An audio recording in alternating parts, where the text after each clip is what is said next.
Hello, my name is Gavin Hancock, and I'm going to be talking about PFAS everywhere. It is an issue that is not only happening locally, but nationally. And the use of perfluoroalkyl, and polyfluoroalkyl substances, or short for PFAS, it is a man-made chemical that we've been putting in and on almost everything since the 1940s. It is a dangerous chemical that has been found in wells, counties' reservoirs, and highly needed rivers and other water solutions. To beat the issue, there's a few solutions, but we still have a lot of work to do. This kind of issue is held within state committees and national ones as well. The House Committee on Oversight and Reform at the regulatory level talked about how it is up to the ordinary people to find out whether a chemical is toxic or not. It shouldn't be up to them to figure out years later with all these kinds of illnesses and damage done to their body.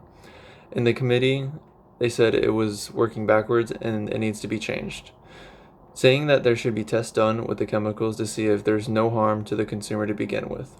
Another issue talked about from the House Committee on Orange and Commerce is how they don't have any information about any issue, they can't assess and address them, leading to them never being talked about, and then the issue only then continues to grow.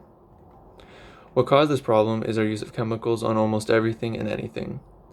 We use it on our cars, plastic toys, playgrounds, jackets, shoes, cups, food, and etc.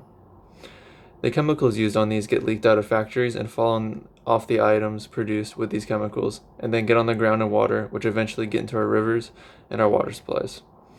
The reason they haven't dealt with this issue is because it's more recent and the chemical is also very strong at the molecular level.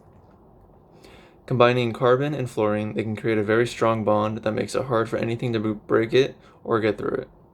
They have come up with a small solution creating a plasma field that can disconnect the bond between carbon and fluorine. The kind of impact on the community is quite large. We don't have all the outcomes yet since it's a long-term effect. So far, they have seen it as possible to cause cancer, birth defects, organ failure, and other illnesses. There are people who come together in multiple communities to discuss the issue about the drinking water. They come up with questions and think about possible solutions that they can do in their homes. They do agree that there is an issue and that they need to address it and overcome it, the sooner the better. There has been money for the research on how to disrupt the bond of the chemicals, but not at mass proportions. The method is cheap and faster than most other options. There are a few studies on the topic of PFAS.